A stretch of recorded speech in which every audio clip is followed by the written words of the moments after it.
Weru TV. Karibu sana unibetoa Martin Wechungi Ondola. Na karibu sana Meru Asla. Asante sana Bwana Martin. Naam. Asante sana. Salimia wa Meru basi kwa Kimeru. Basi ando wetu wa Meru. Mugeni Kairi.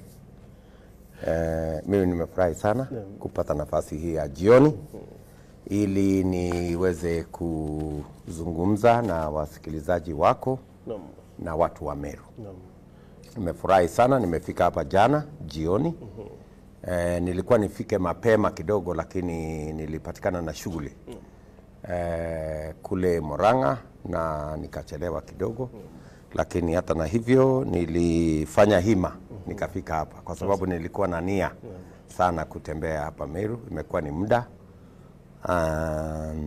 na nilifurahi. Nilifika hapa jana jioni nikakutana na viongozi wengi wa biashara, wa kanisa, wa sekta mbalimbali.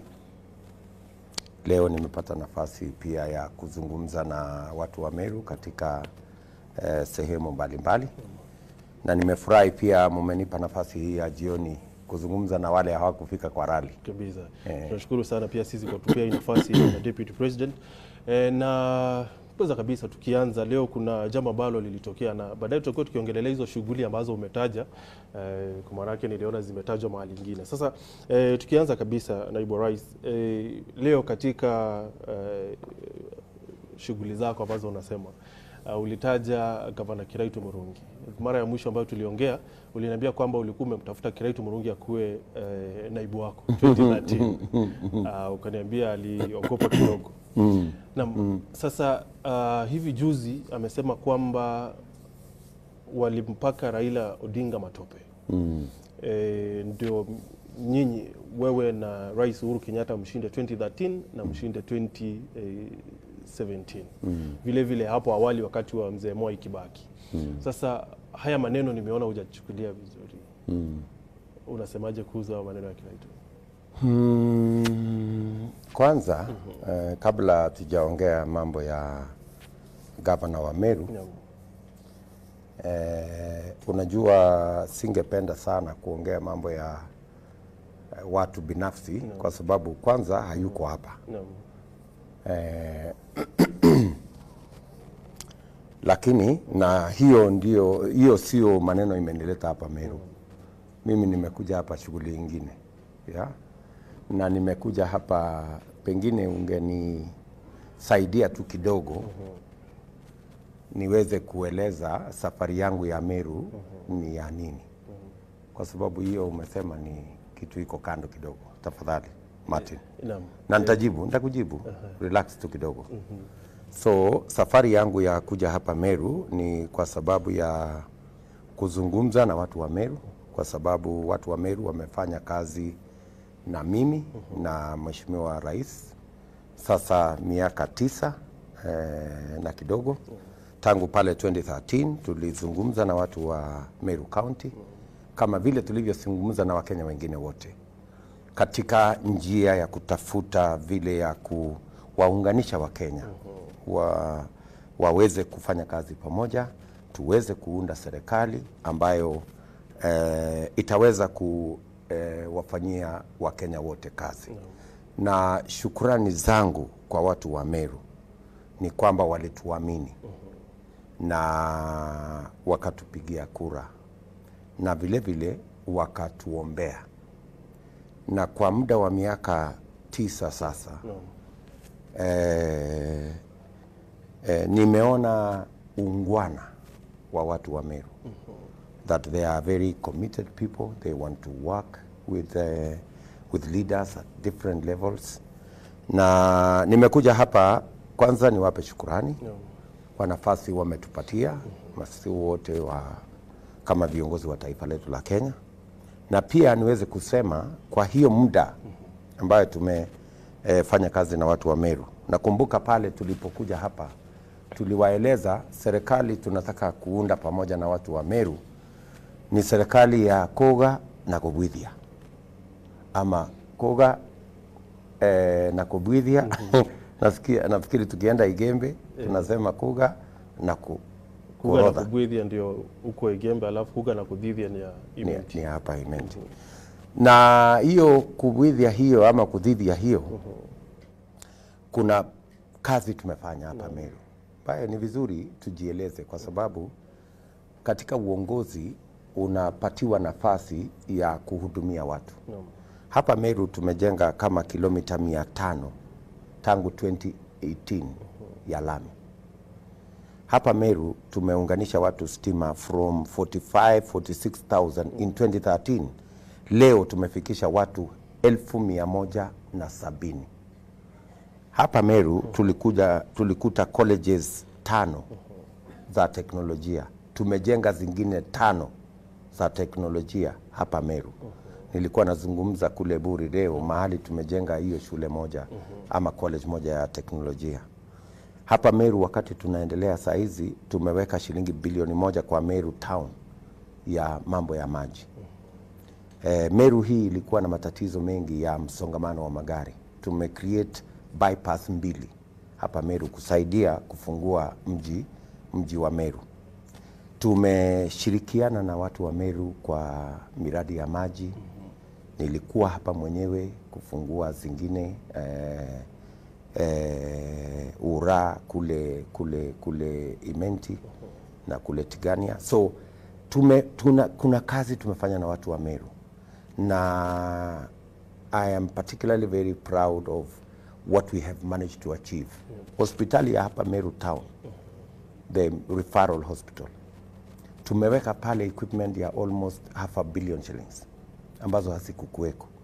Tumeweka serikali katika hospitali ya Igembe almost 300 million Kenya shillings worth of equipment katika ile hali ya kuinua mambo ya matibabu katika county hii ya Meru. Na haya ni baadhi ya mambo ambayo katika ile kutengeneza nafasi ya uongozi ya siku zijazo. Ni vipi ni vizuri tuelewe where we've come from because our past informs our future. All right? So na vile vile safari yangu ya kuja hapa ni kwa sababu tunataka kupanga safari ya kesho. Na safari ya kesho inapangwa leo. Na ndio nilikuja tuelewane na watu wa Meru vile tunaweza kwenda mbele pamoja. Na niko na mambo mawili ama matatu. Alafu nitajibu swali lako.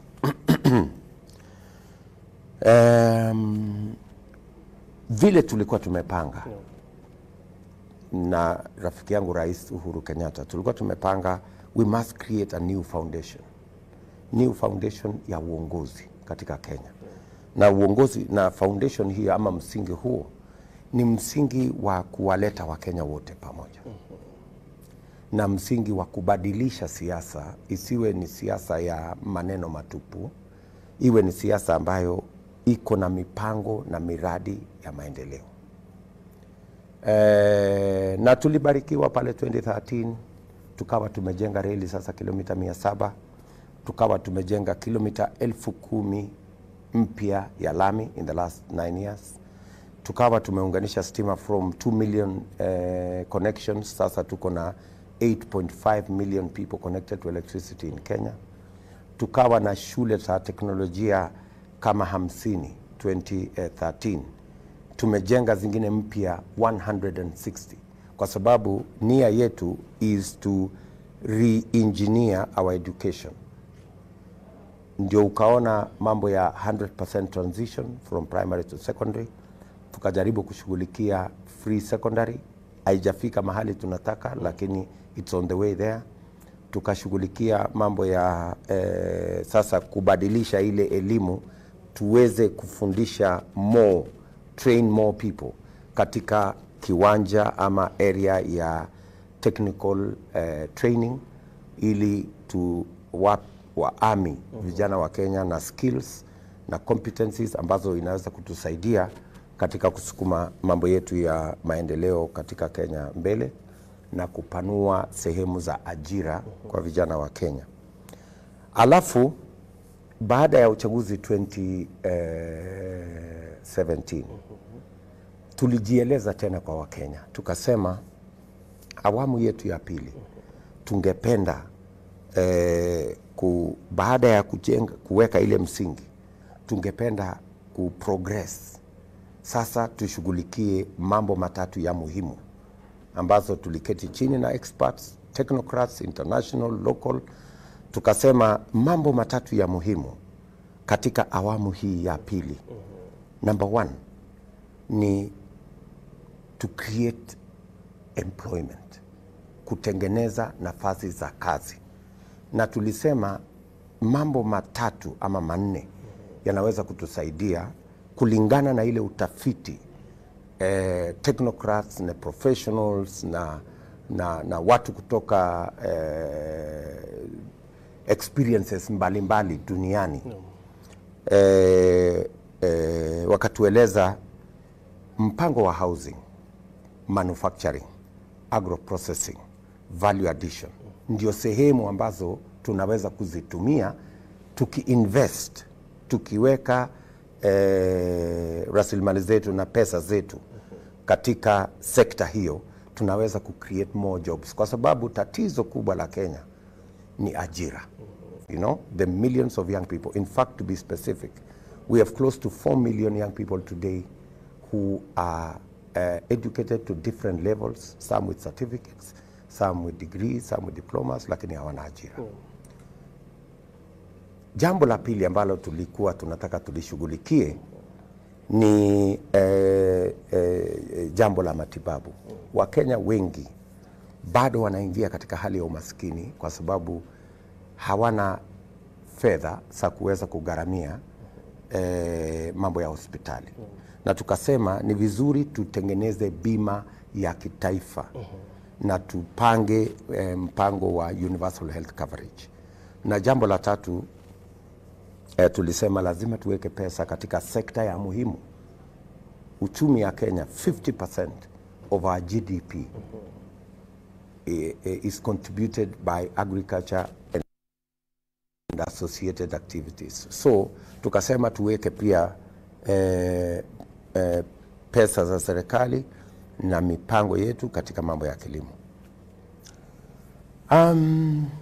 Unfortunately,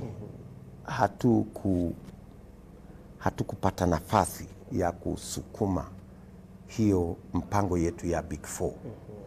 Kwa sababu baada ya handshake ikawa sasa priorities yetu imebadilika. Imebadilishwa na hii drama around the handshake. Wale watu wa handshake wakakuja wakatuambia mambo ya ajira ya vijana, hii mambo ya universal health coverage, hii mambo ingine yote ya mambo ya kuinvest kwa kilimo na nini, ati sio priority. Wakakuja wakaanza sasa hii maneno ya kusema kwanza tubadilishe katiba, tutengeneze cheo ya prime minister, sijui cheo ya sijui assistant prime minister, sijui deputy prime minister na vyeo zingine ya viongozi. Wajua ukisema hivyo unamwongelea rais pia. Manake pia yeye kwa hiyo handshake na yeye pia alikuwa na support. Lakini unajua wale rais wakati tulikuwa tunafanya kazi na yeye tulikuwa tumeelewana. Wale wenye kuja kutuletea furugu hii yote. Na unajua what happened initially baada ya hii handshake, hata ingawaje tuliambiwa ilikuwa ni kulete amani. Lakini sisi tuliokuwa Jubilee hatujakuwa na amani tangu hiyo handshake. We have never seen peace. Mara ni kufurushwa kwa makamati, mara ni kupelekwa kotini, mara sijui ni nini. Ukiuliza wabunge for example ama viongozi wa Jubilee tangu handshake kama wamepata amani yoyote, they will tell you they have never seen any peace. Either they are being thrown out from committees, they are being thrown out from leadership positions, people are being blackmailed, threatened, intimidated. Na hiyo amani itapotea zaidi kutoka tarehe 30. Manake NDC wanakuta. So wacha tu hiyo NDC nitakwambia what it is.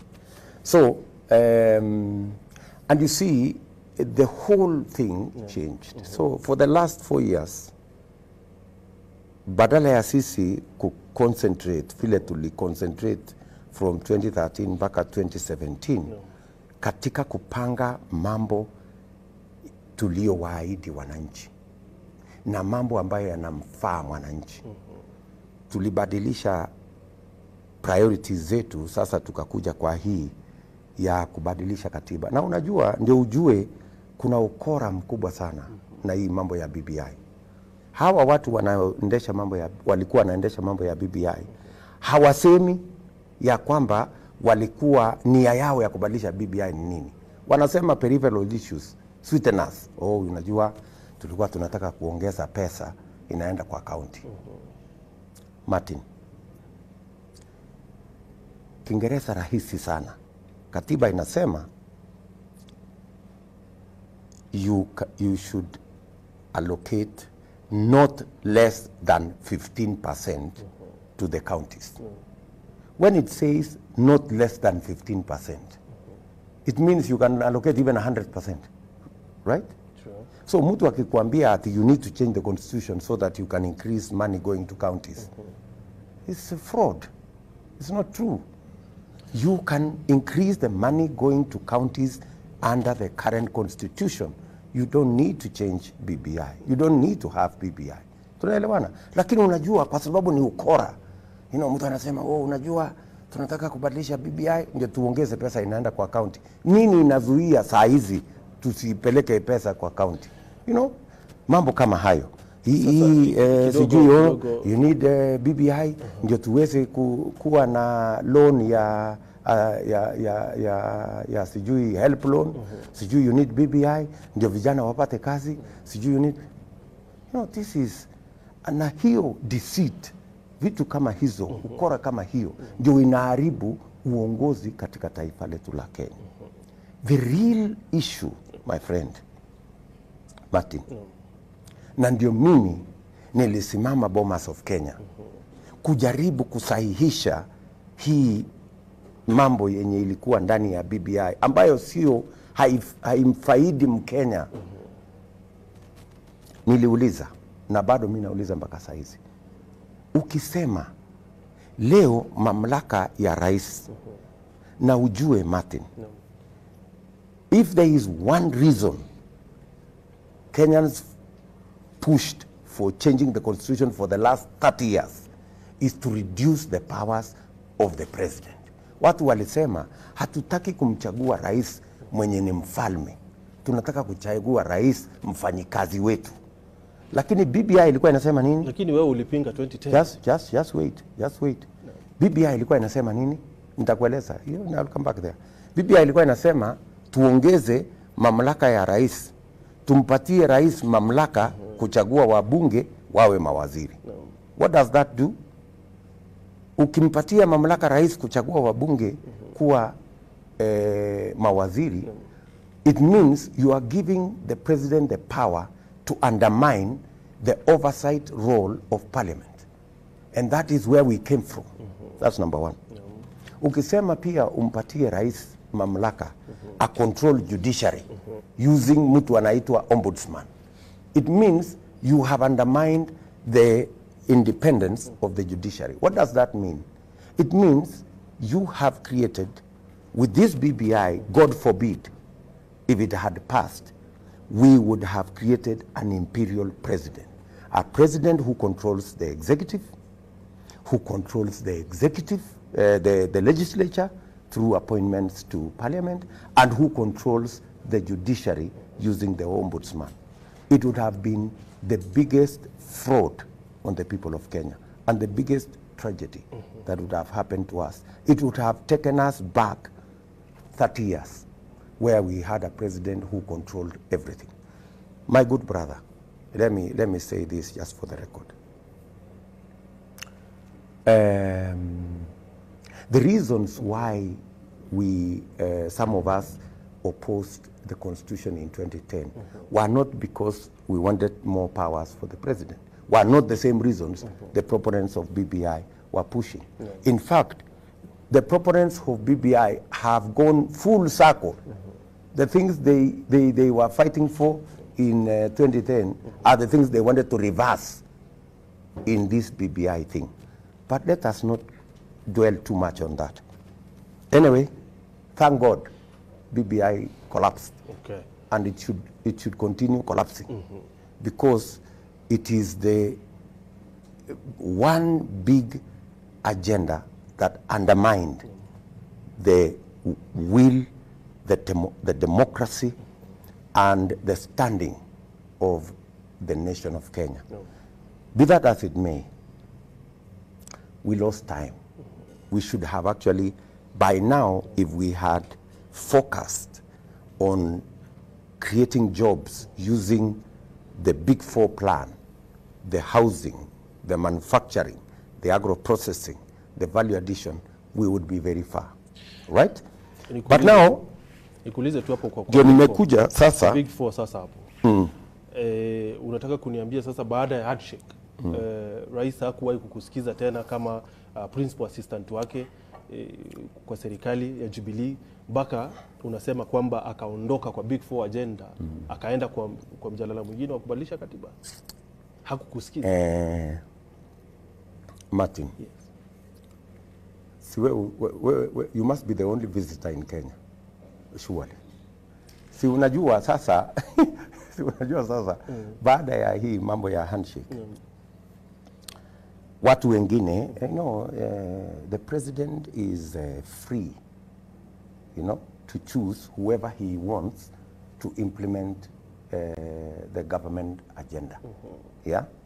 So kama rais kwa haki yake kama kiongozi aliamua sasa wacha nipange na watu wengine waweze kupanga vile ya kudeliver government program, right?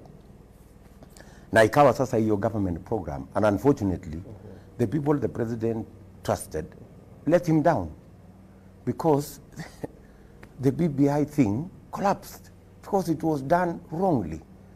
From day one, it was the advice that whoever was giving to the president was wrong, because from the beginning the whole exercise was unconstitutional.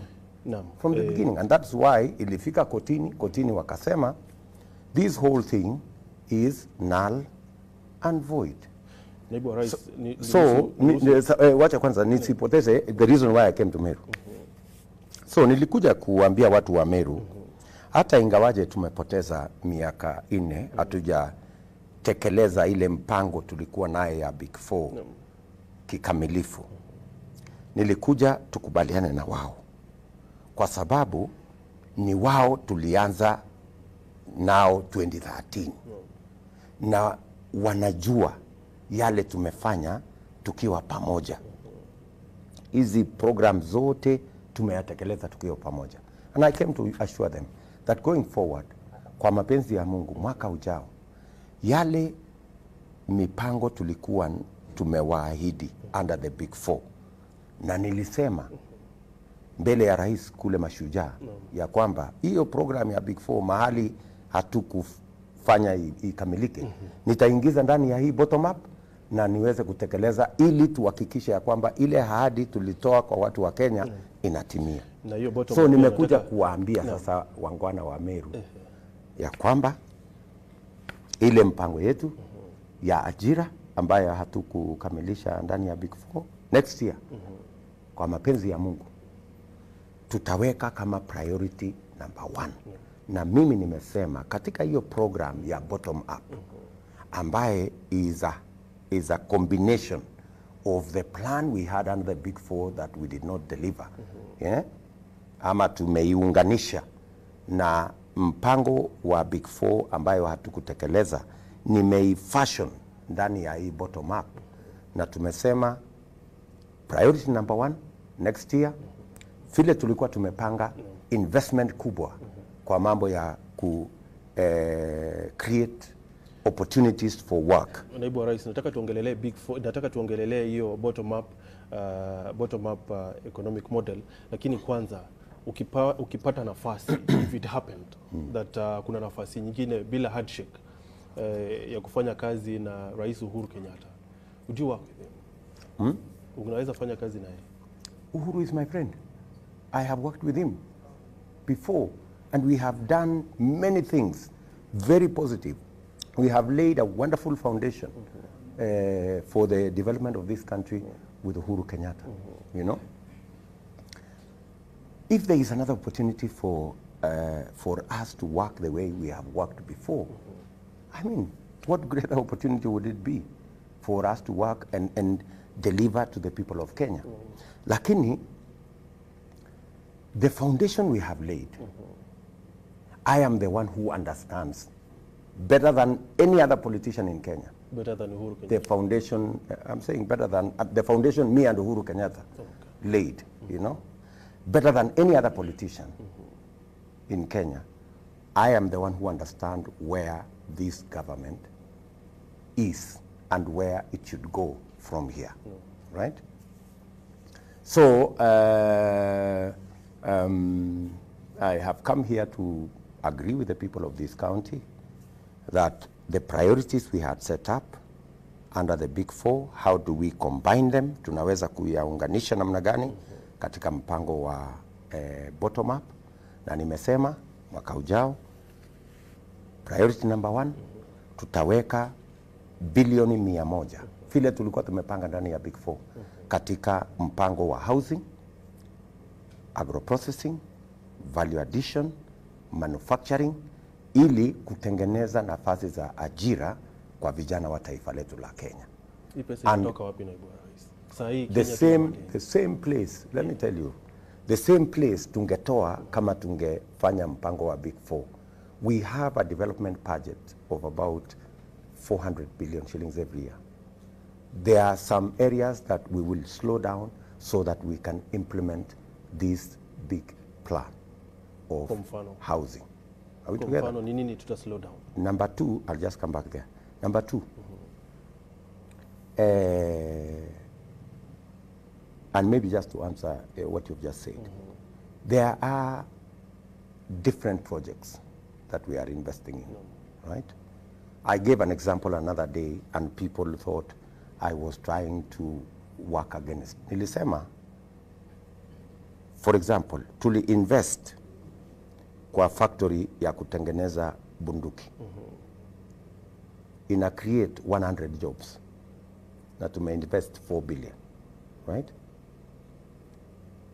With the same 4 billion, if you invest in manufacturing, instead of creating 100 jobs, you will create 5,000 jobs. Do you see the difference? Yeah? The same amount of money. The same amount of money. It depends on your investment options, on the policy decisions you make. If your aim is to create jobs, you invest in sectors like housing, like manufacturing, like agro-processing, like value addition that will give you jobs, right? There are investments that are capital intensive. There are investments that are labor intensive. Are we together? No.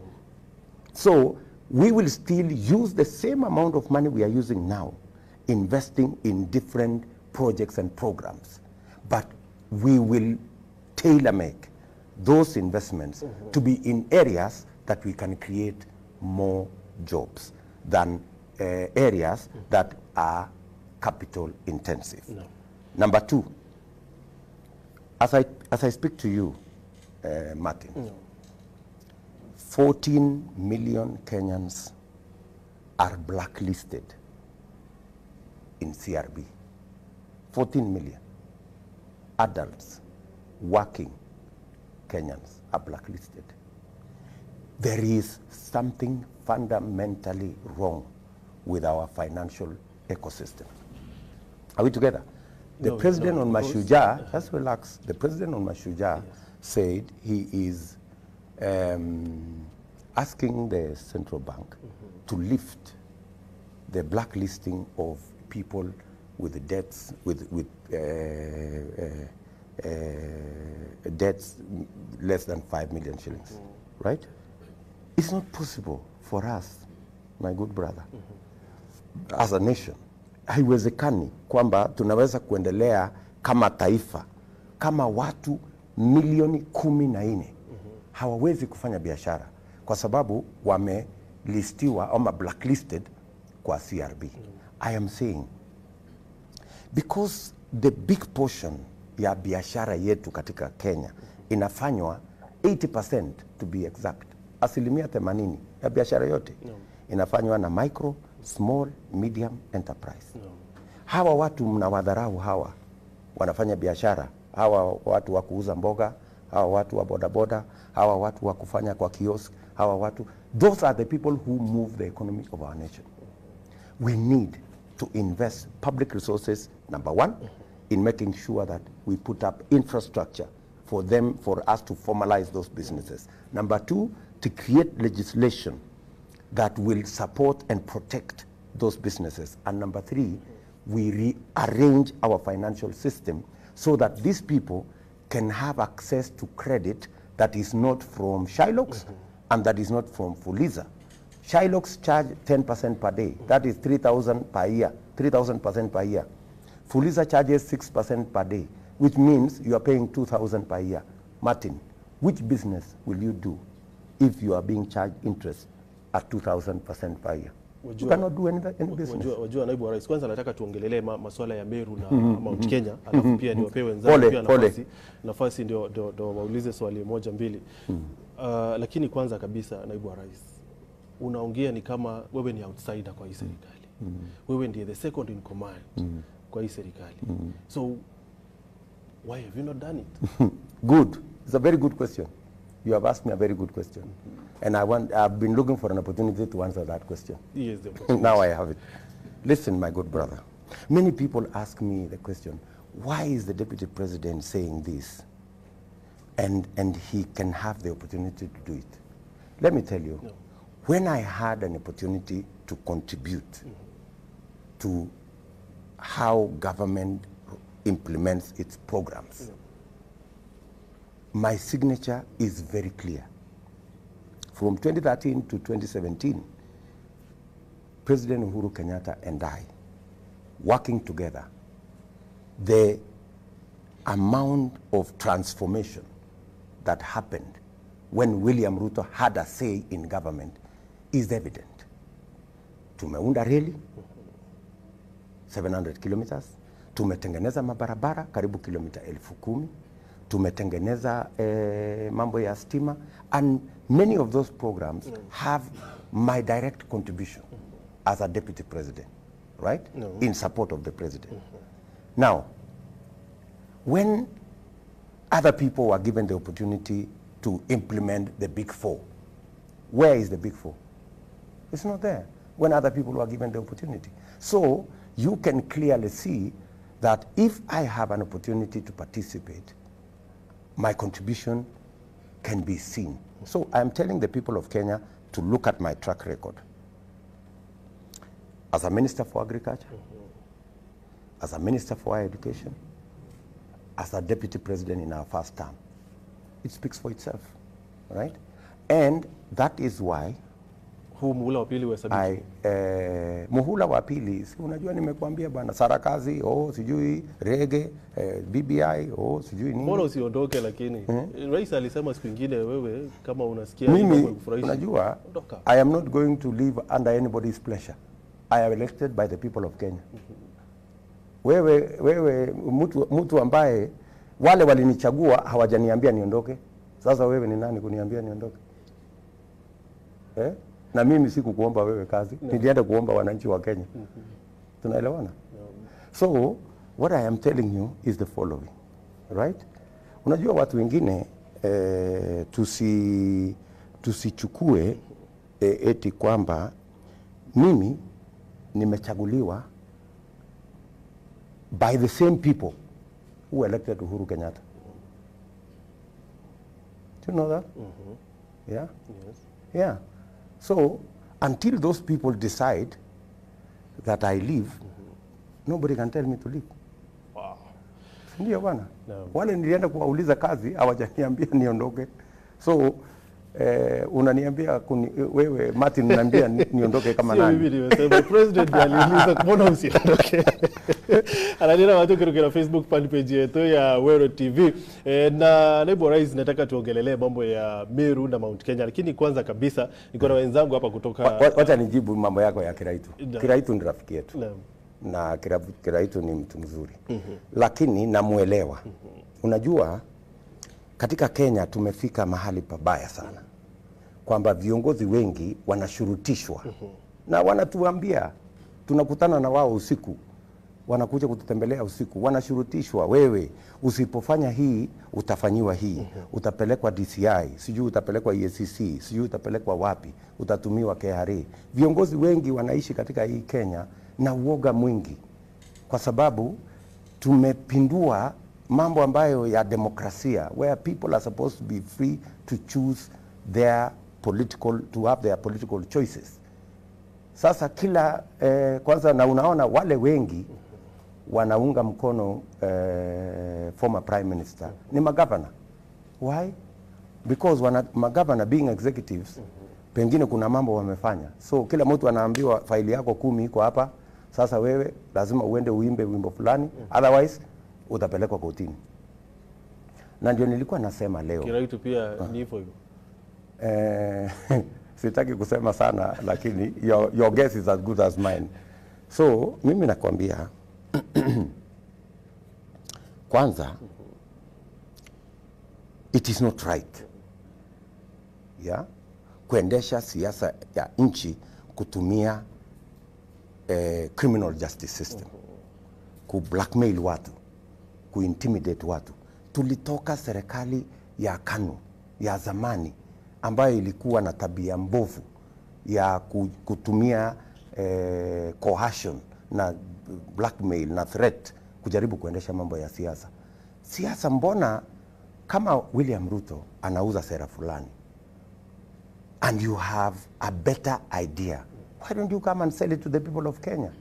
Why do you have to use the police or the DCI or the EACC to try and push your political agenda? Why don't you come and sell your ideas to the people of Kenya? They are intelligent, they can decide which is a better idea, which is the best idea, which is the good idea. They can be able to make those choices, right? So hii mambo yote ya kusukumana hapa haina maana, and it is not necessary. Is it by default ama by design that wale watu wote wanakusupport bwana deputy president wako na makesi anawafuata? Everybody, watu wengi ni my friends, yeah. Wengi wamepelekwa kotini, no, kwa sababu ya kukataa kuachana na mimi. Huyu Gachagua huyu aliendewa akaambiwa, kama unataka usipowachana na William Ruto, tutakupangia kesi tukupeleke kotini. Akasema, kama mnataka kupanga kesi peleka mimi kotini, it's okay. Akapangiwa kesi. Akaambiwa 2013. Akaenda kutafutiwa kesi ya 2013. Sijui ulifanya contract mahali fulani, sijui ulifanya kazi. Mimi nakataka nikuulize wewe Martin. Kama Gachagua angekuwa na kesi from 2013 mpaka saa hii, ilikuwa inangoja nini?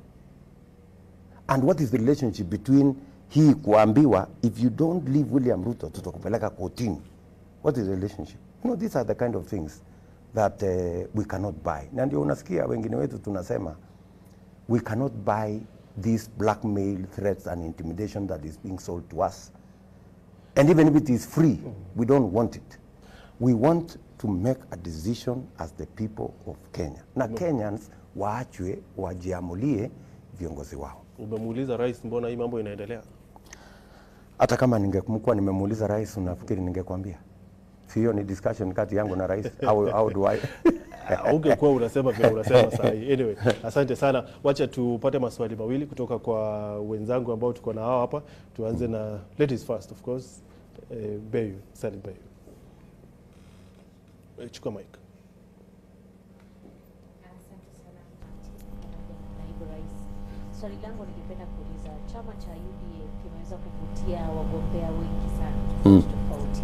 Pengine unaweza kutuelezea ni mbinu gani ambayo utatumia wakati wa mchujo wa chama hicho? Naam. Chukua ingine alafu jibu mawili mara moja.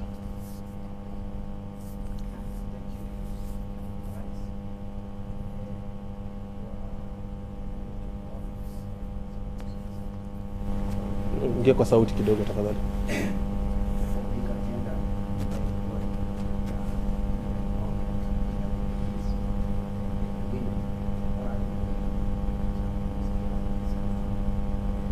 Ongeza sauti, Anthony.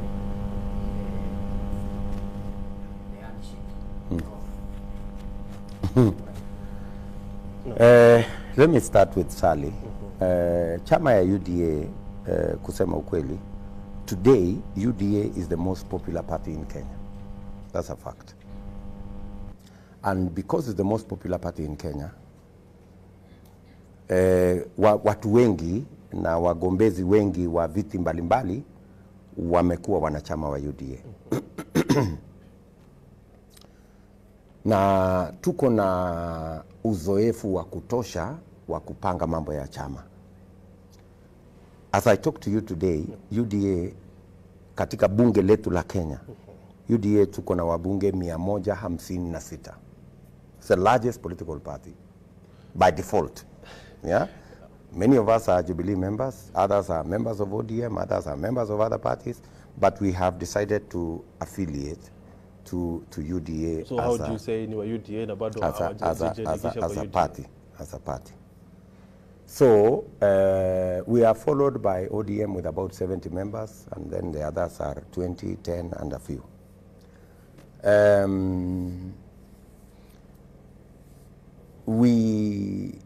It is not entirely strange. We became members of Jubilee when I was still a member of URP and Uhuru Kenyatta was still a member of TNA. So there is nothing new here, you know. And I wanted to tell you also, my good friend, that you asked me about the NDC of Jubilee on 30th. We have absolutely no quarrel with Jubilee holding their NDC on 30th. Utakuwa. And we don't want a quarrel with Jubilee. Utakuwa wewe kama we have already moved on. The rest of us have already moved on. We are affiliated to UDA. And we do not want to go and cause unnecessary confusion in UDA, in Jubilee. We want Jubilee to do their thing, right? We have moved on. We will do our thing in UDA. Tutakutana kwa kiwanja ama tukutane mbele. Sinamna hiyo. There is no problem. And you see, there is no need for acrimony. We requested, I personally pushed for the reorganization of Jubilee from 2017. We had organized to do grassroots elections. We had tried to have party meetings. It didn't work, you know. At least now that majority of us have moved on, if now they are going to organize themselves, we wish them well. I have said tunawatakia heri. Sisi wengine tumejipanga differently, and everybody amejipanga, you know. They are now the people who have left in Jubilee. Some of them have gone to ODM, others have gone to other parties. Everybody has decided to do their thing. So it's very unfortunate, but that is the reality, that a whole ruling party with close to 200 members of parliament has now disintegrated. It's really unfortunate, but that's the situation we are faced with, and we must deal with it. Naam. Kabla niwapee wenzangu pia nafasi wa kuuliza swali bwana naibu wa rais, nikitaka kujua sasa kwa Mount Kenya kuna mpango gani specifically Mount Kenya East? Kwa sababu Mount Kenya East saa nyingine wanasikia ni kama wamewachwa nje na wale wenzao wa Mount Kenya West. Sasa kuna mpango gani? Labda unapangia kufanya kazi na mtu wa kutoka upande huo wa Mount Kenya East akuwe kama naibu wako 2022? Labda kinabidika ni mzuri hawa. Unajua yale mambo tunafanya sasa, tunawasajili wanachama. Tumefikia wanachama kama Meru kwa mfano, tumefikia wanachama saizi 1170. Target yetu ni kufikia wanachama kama 1350, 1400 hapa Meru. Alafu tunapanga mambo ya chama. Kwa sasa tunauza sera ya chama. Watu waelewe why UDA. What does UDA stand for? Kwa sababu unajua zamani watu walikuwa wanapiga chama, wanapiga kura na hatutaki watu watupigie kura kwa kwa msururu tu ati kelele ria tibim nini tandawili alafu watu anapiga kura. No, we want people to make informed choices. Waelewe napiga kura ya UDA kwa sababu wamepanga ajira ya vijana, wamepanga usaidizi wa wafanyabiashara, wamepanga mambo ya kilimo, wamepanga mambo ya universal health coverage. That is the politics we are pursuing. And for your information, uliniona wiki iliyopita nilikuwa kule Nyanza. Sio kawaida na haifanyiki kila wakati kwamba kiongozi at my level anaenda kukaa Nyanza siku 3. Watu walikuwa wananiambia, si wewe unapoteza wakati. Mbona umeenda, what are you doing in Nyanza? But you know, Nyanza is Kenya. And if there is one thing I want to do, kama kuna jambo moja nataka nifanye, ni kubadilisha siasa ya Kenya. Tuachane na siasa ya kabila hii na sehemu hii na dini hii na rangi wale. Tupange siasa ya Kenya ya kuunganisha. Nikisema tunasukuma chama ya UDA iwe chama ya kitaifa, haiwezi kuwa chama ya kitaifa kama watu wa sehemu zote hawako ndani yake. Kama watu wa Nyanza hawako ndani ya UDA, then we have not achieved our goal of making UDA a national party. So I intend to push the normal limits of politics. And let me tell you, watu wanajaribu kutuambia wrongfully, in my opinion, that vile ya kutengeneza umoja Kenya, ati ni kutengeneza nafasi ya uongozi 3, 4, 5. At sasa hiyo, if you change the constitution, create 3, 4, 5 positions, you will be able to bring harmony, or you will be able to create inclusivity. That's a fallacy, because even if you have 5 positions, in fact the risk you run is to constitutionalize exclusion. It means 3, 4, 5 communities can gang up and share the 5 positions and lock out all the other Kenyans. So the way, in my opinion, jinsi ya kuondoa siasa ya ukabila Kenya ni kupitia chama ya kitaifa. Tuhakikisha kwamba chama ambazo tunazipikia kura ni chama za kitaifa. Mahali mtu wa Meru anajisikia yako nyumbani, mtu wa Nyanza anajisikia yako nyumbani, wa Central, wa Rift Valley, wa Coast, wa kila mahali wanajisikia wako nyumbani. Na mimi mtu atajiuliza mahali, naibu rais, kuna mtu atajiuliza mahali, hii sio kutulazimisha turudi kwa ile single party ambapo tulipigania democracy. I mean, tukue na vyama vingi, kutuambia sisi wote tuingie kwa chama ya UDA, si kurudisha Kenya kwenye single party state. No, sijasema kila mtu. Nimesema, so unataka mimi nifungie watu wa Nyanza nje ndio tuzikue single party? Ukubali watu waje na vyama vyao kwenye chama ya kabila. Meru wameanza chama juzi. Mimi nataka nikwambie, diverse countries, nchi kubwa, watu wako na watu wapigaji kura 200-300 million, wako na chama 2, 3, 4. Sisi tuko na chama 80, 80. Ni kama soko. Na hiyo chama yote haina sera inauza.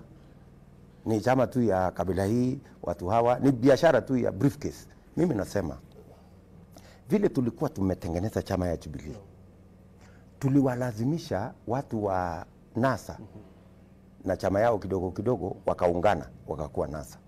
Lakini wakati Jubilee ilisambaratika, wale pia wakasambaratika. My philosophy ni kwamba tuunde chama ya kitaifa inaitwa UDA. Ikiwezekana hawa wengine wawachane na hii chama ya kona kona, watengeneze kama hii OKA kwa mfano. I wish they can fold all these political parties they have and become one national political party. Huwezi kusema one Kenya na kila mtu amekuja hapa na chama yake. Sasa hii one iko wapi? Huyu amekuja na chama yake ya kabila yake, huyu mwingine amekuja na chama yake. Iko chama karibu 30. Kila mtu amekuja na chama yake hapo. Na alafu unasema we are interested in uniting the country. Surely, isn't it a contradiction? Nyinyi kila mtu amekuja na chama yake, ya kona yake, alafu mnaongelea umoja, mnaongelea kuunganisha Kenya. Kama mko na haja ya kuunganisha Kenya, jameni, si mujiunganishe kwanza nyinyi. Mujiunganishe kwanza, mkue chama, ndio sasa muendelee na kuunganisha Kenya. Vile sisi vile sisi tunafanya. Naam. Katwe bangi kanya waweze kuuliza Deputy President maswali tafadhali. Tuanze na Emmanuel. Shukrani Martin. Naibu rais naitwa Sema Emmanuel. nafanya kazi na GTV. Ningependa kujua kutoka mahali ambapo upo. Wewe ni naibu wa rais na kinara wa chama cha Jubilee. Chama hiki kimeitisha mkutano tarehe 30 mwezi huu. Je, umealikwa na utaweza kuhudhuria mkutano huo? Sijaalikwa, nafikiria kwamba sitaalikwa kwa sababu tayari mimi nishajipanga, kwa sababu tulingojea kualikwa kwa mkutano wa chama miaka 4. Sasa miaka imeisha, sasa hii ya kualikwa ya last minute tumeanza kujipanga na mambo ingine, na nimesema wale wanapanga mambo ya Jubilee sisi tunawatakia heri na hatuna ubishi na wao, hatuna vurugu na wao, tunataka wapange mambo yao, sisi na sisi tunajipanga kivingine.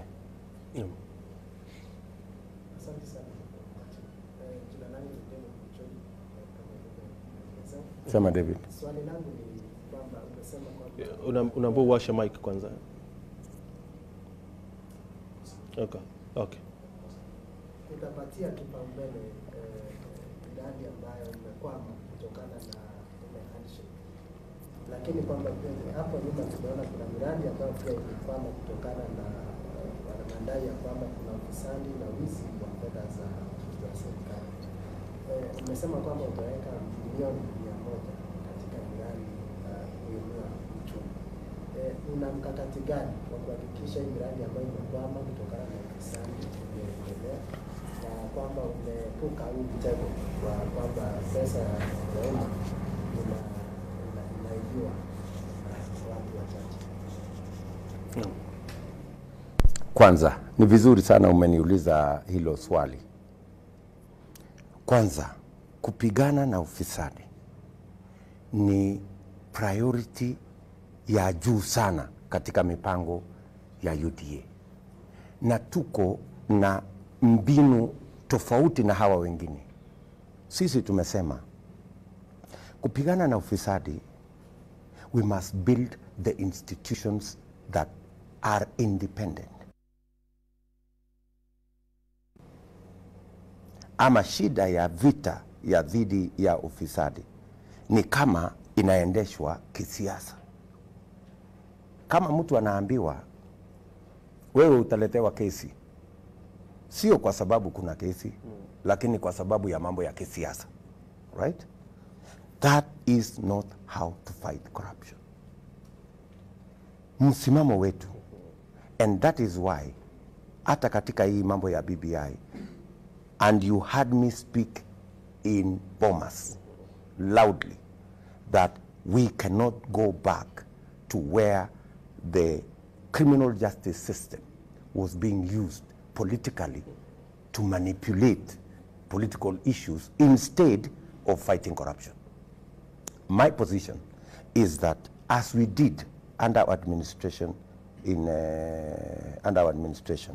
is to empower, to give the necessary resources, the necessary infrastructure, personnel, capacity to independent institutions that fight corruption. There is one statement the former Chief Justice Willie Mutunga said when Kibaki was retiring. Willie Mutunga said a very fundamental statement. He said he had the hotline, which is a direct line that the president can use to call. But he said for the time he was in office, that phone never rang, because President Kibaki was not interested in influencing, whatever the criminal justice system was doing. That was a very fundamental statement. That is my position. We should allow the criminal justice system to do its work, yeah, without political influence, without gerrymandering, without using it to fight your political enemies. If you have political enemies, fight them politically. Don't use the criminal justice system to fight your enemies. That's not how to fight corruption. My position, good brother, is that we must give the necessary equipment, personnel, hardware and software to the independent offices of EACC, of DCI, of DPP, and the courts. We must never take the ombudsman to any court. Let the courts do their work independently. And let us prosecute criminals and thieves and crooks independent of any political lenses, right? People lose faith in the criminal justice system when it becomes so obvious that the only time you become a criminal is when you are not a friend of the system. That's what all these governors are doing. Hawa magavana wanasema, unajua mimi nakusupport, lakini unajua sasa the system, ndio unajua hii watu wanasema system, sijui deep state, I don't know what. Kuna mmoja amekwambia hivyo. Mmoja wote. What do you mean moja? What are you talking about moja? The whole of these people. No. All these people. Wait, just wait. If you can next year, you will see things you have never seen. The number of people who will be joining us, you will be shocked. You will be shocked. The only reason why they have not joined us today is because they have been told if they join William Ruto today, they will be arrested tomorrow. That is not how to fight corruption, my friend. Umesema mambo ya judiciary. Yeah. 2017 ulisikika ukikashifu uamuzi wa Supreme Court baada ya kunalify elections za 2017. Correct. Hiyo haikuwa kuhujumu judiciary? No. You see, if you don't agree with the ruling of a court, you are free to criticize it. By the way, if you believe in a system, when you think it has gone wrong, if you believe in a system, you must criticize it. Sikia, my friend. When I first became a member of parliament, I was given a very fundamental lesson by one member of parliament called Paul Muite. When I was elected in 1997, I was a very enthusiastic member of KANU. So this Paul Muite told me, young man, I see you are a very enthusiastic member and you are working hard. But he told me one thing. The best way to support a system is to criticize it when it goes wrong. That is how you support a system. And I even remember telling the Chief Justice that particular, I actually said it in public. In fact, when we were invited, and you can look for the clip, when we were invited to by Maraga himself, and the president was there, and I was there, I said in that meeting that our criticism of the judiciary is because we support it, right? So when you criticize a system, it doesn't mean you don't support it. As a leader, I am criticized every day by people who think I haven't done this right and I haven't done the other right. And you know, being criticized is part of the job. Naam. Nobody is an angel. Niruhusu tuende kwa swala lingine kwa DP. Kwa Weru TV, Yes. kuna hadithi moja ambayo tunafanya sales ya vile ukame iko Kenya. I mean iko upande huu wa Meru. Sana upande mmoja wa Tigania na Igembe. Yeah. Pande hizo kuna ukame mkubwa sana. Na hili ni jambo ambalo limekuwa likijirudia hii Kenya. Kutoka wakati uliingia bunge na before hapo na mpaka sasa. Sana mambo imezidi upande wa Igembe baada ya soko ya miraa kufungwa. mambo yameharibika zaidi. Sasa sijui hii hustler government itasaidia vipi kupigana na hili janga. Mpango tulikuwa nayo, and that's why nakwambia I keep referring to Big Four because we had a plan. Tulikuwa na mpango mkubwa wa kujenga to harvest water. Tulikuwa na mpango mkubwa wa kujenga dams 57 zikiwemo dams za hapa Meru, right, ya kutega maji ili tuweze kutumia hiyo maji kwa mifugo, kwa kupanda mimea na kwa maji ya kutumika kwa binadamu. Hiyo ni mpango ambayo lazima turudi kwayo ili tuweze ku harvest enough water, because Ukambani kwa mfano, saa hizi tunajenga dam kubwa pale Twake, ikikamilika in the phase 2 it will be the largest dam ever built in Kenya, and you see that's the direction we must go. Even in this Meru, hiyo sehemu yote ya chini ya Igembe mahali iko dry, they have very good soils. The only thing they don't have is water. Are we together? So mpango yetu katika serikali ya mwaka ujao kwa mapenzi ya Mungu ni kuhakikisha kwamba ile dams yote, na hata governor wa hapa anajua, the ones we had earmarked ya kujenga, ndio tuweze kutatua hiyo tatizo yote ya the lower part. Wakati nilikuja hapa 2018, tulienda kwa mambo ya dam ambayo tulikuwa tunajenga pale Ura, Ura 1, Ura 2, Ura 3, Ura 4, right? Now that's a small scale project. The big projects we have, we didn't manage to implement because of the situation we are in. That is the future. The future ya kuondoa njaa ni kutengeneza irrigation na kuhakikisha kwamba tuko na maji kupitia kwa kujenga kwa mabwawa ama dams. Sijui kama una habari, lakini hizo sehemu hata mto hawana. Sasa sijui. No, I mean you don't that a dam, my friend. We built a dam here. In fact, in the plan we have, the dam was up here in Mount Kenya, and then the water will go by gravity.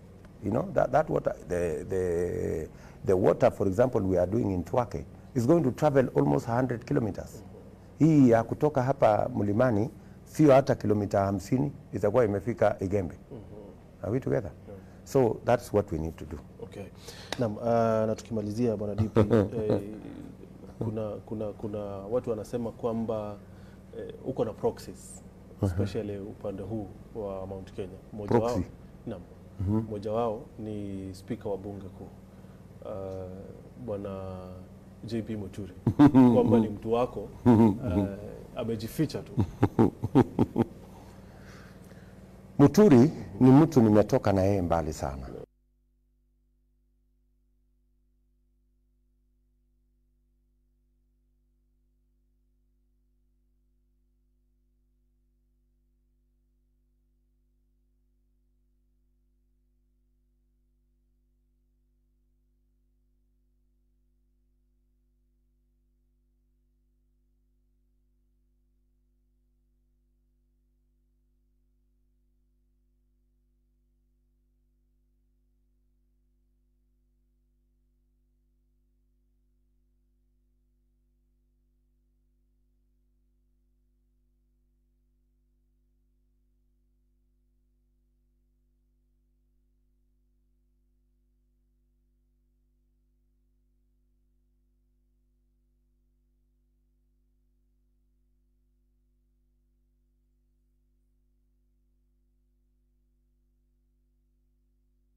So mimi sijapata nafasi ya kuwa rais. Nikipata hiyo nafasi, mimi ninaamini hii Kenya nitaibadilisha. And if you go by the track record I have in the Ministry of Agriculture, in the Ministry of Higher Education, my position as Deputy President, you will confirm that I have some ideas on how to change this country. That's number one. Number two, kwa hawa watu wote mimi nashindana na wao. Kama unasema ati kuna watu wanapaswa kwenda retire, hawa wapinzani wangu wote wangetangulia. All of them. Because all of them have been longer in government than myself. Wengine walikuwa katika siasa, mimi nikiwa shule. Na bado wako tu wanang'ang'ana hapo. Wewe hujawaambia watoki. Sasa mbona unanionea? David, surely. So, kama ni kusema ya kwamba mtu ambaye amekaa kwa siasa miaka nyingi asipewe nafasi, basi wapinzani wangu wako na taabu mingi kuliko mimi. There are many problems. Mimi nakumbuka wakati nilikuwa chuo kikuu, nilienda kumfanyia campaign huko Seikuru, Kalonzo Musyoka, when I was in school. Na bado anang'ang'ana na mimi sahi. Nimetoka shule, nimeingia kwa siasa, nimemkuta huko na bado anang'ang'ana. Hawa wengine hata sitaki kutaja majina yao, si ndio? So tukisema tu ukweli, kama kuna watu wanapaswa kufungishwa virago kwa sababu wamehangaika hapa siku mingi, sio mimi, ni hao wengine. And you know, part of the problem we have, and even if I ask, for example, this Meru, yeah, we planned, the government that Uhuru Kenyatta and myself put together, right? We've done almost 500 kilometers of tarmac in Meru. We have increased electricity connection from 45,000 to 170,000.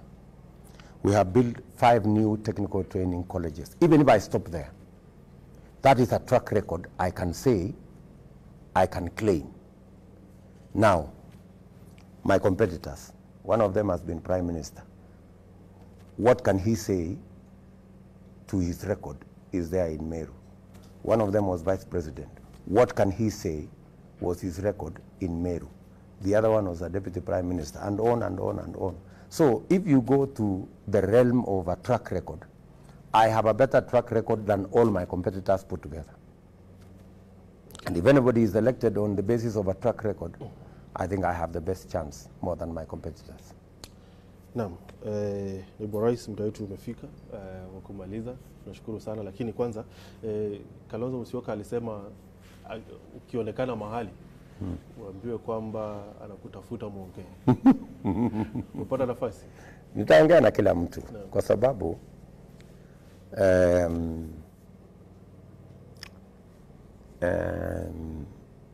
nchi yetu ya Kenya, everybody has their contribution that they can make.